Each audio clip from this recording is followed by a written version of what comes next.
Yo yo, what's up guys? Aujourd'hui on est en Floride, on est à Fort Lauderdale, on est là pour tester le nouveau Blazer Apex 35 mm ciné anamorphique. Et tu sais quoi? Autofocus, une des premières mondiales. Sirui l'a fait aussi. Il n'y a pas très longtemps, ils ont sorti une lens anamorphique ciné autofocus.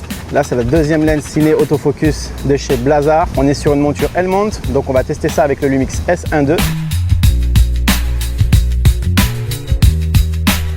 Yo, si t'es pas encore abonné à ma chaîne, let's go. Moi c'est Rémi, créateur de vidéos, filmmaker depuis 15 ans. Sur ma chaîne, on va beaucoup parler matos, gear, ce que tu as besoin, ce que tu n'as pas besoin. Donc n'hésite pas à t'abonner, let's go. Ce que je peux te dire au niveau du poids, c'est qu'elle n'est pas si lourde que ça pour une ciné lens. Elle est pas mal imposante. Aujourd'hui, on a pas mal de soleil, donc j'ai rajouté une bague. On va rajouter un petit filtre, ça va faire du bien. Donc là, on a autofocus et manual focus. La fluidité est incroyable. Le seul petit bémol que je dirais, c'est qu'au niveau du design, le design est super. J'aime beaucoup le orange et tout, c'est stylé, ok. Mais au niveau du design, je sais pas si tu vois, là, en fait, au niveau de la bague, on a un petit renfoncement ici avec un design super stylé, c'est cool. Mais je pense que, imaginons là, tu vois, par exemple, je suis à la plage. On a pas mal de chances, par exemple, d'avoir du sable qui se coince ici, là. Et ce qui fait qu'après, au niveau de ta bague, là, ça va peut-être rentrer à l'intérieur et là, ça va te créer vraiment des problèmes. Donc, je sais pas si le design est vraiment voulu. Bon, c'est sûr qu'après, sinon, tu n'es pas obligé de shooter à la plage. Mais voilà, je dis ça parce qu'aujourd'hui, on est à la plage. Et honnêtement, j'ai juste pensé à ça. Je me suis dit, imagine, il y a du sable qui rentre là-dedans. Ça peut être un peu chaud. Donc, let's go, on va monter ça sur le Lumix S1.2. Yes, qu'est-ce que ça fait du bien d'avoir une Helmont parce que c'est vrai qu'il n'y en a pas beaucoup et souvent tu es obligé de mettre une bague en fait d'adaptation, que ce soit sur des lenses ciné 10-2, Sirui ou autre. Voilà, tu es obligé de rajouter ta grosse bague d'adaptation. Ta qualité reste la même, mais bon, tu auras toujours quand même une légère différence suite à ta bague que tu ajoutes. Donc là, on est vraiment sur du pur Helmont et franchement, ça fait du bien, on se prend plus la tête et c'est parfait. Let's go guys, on va switcher. Je filme actuellement avec le S5-2X 24-70. On va switcher ça et on va faire des tests d'autofocus maintenant. Let's go!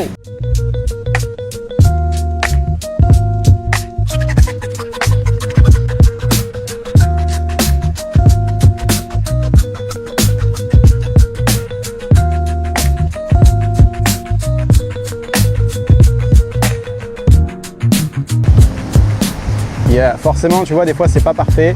Il cherche un peu, mais honnêtement guys, on est sur une lens anamorphique 35 mm, ciné lens. C'est sûr qu'il y aura toujours des petites corrections à faire, mais je pense que pour une première c'est vraiment incroyable. Là ça va être pas mal, on a beaucoup de lumière, on a du vent, je vois la caméra qui bouge un peu, les gens qui me regardent super bizarre aussi, mais honnêtement, franchement je suis vraiment satisfait de leur première lens ciné autofocus, c'est vraiment incroyable. Ouais, good job guys. Il y a des petites erreurs légères, mais honnêtement, franchement, pour une ciné anamorphique, c'est incroyable. C'est fou, franchement. Yeah.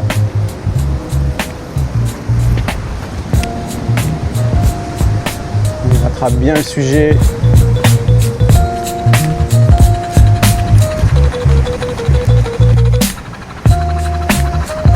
On essaie d'aller un petit peu plus vite.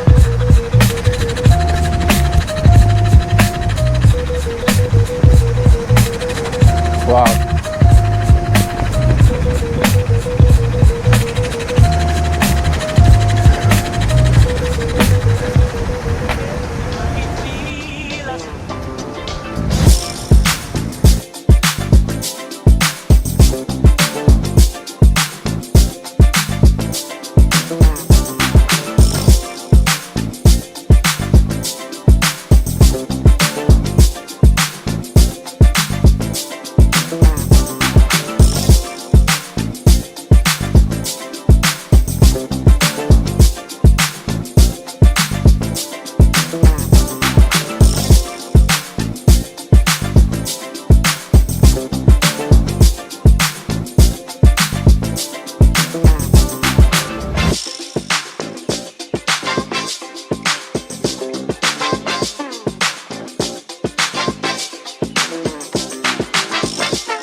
Ok, pour résumer, tous les amateurs de Helmont, Lumix et autres, Franchement, c'est vraiment une super lens. J'ai vraiment été impressionné par la qualité aussi de l'autofocus. C'est sûr que c'est pas parfait. Il y a encore des petites erreurs, mais honnêtement, pour une première, je trouve que l'autofocus est vraiment incroyable. C'est sûr que ça reste une CineLens. Les CineLens, forcément, on est beaucoup en manuel. On prend son temps. Imagine-toi d'avoir une CineLens sur un gimbal. Tu n'as plus besoin de toucher à l'autofocus. C'est quand même vraiment super. Donc honnêtement, je tire vraiment mon chapeau à Blazar qui a sorti un super modèle. J'ai hâte de tester aussi la version 50 mm. J'espère que cette vidéo en français t'a plu. N'hésite pas à t'abonner. Il y a plein d'autres nouveautés qui s'en viennent. Ciao, ciao guys!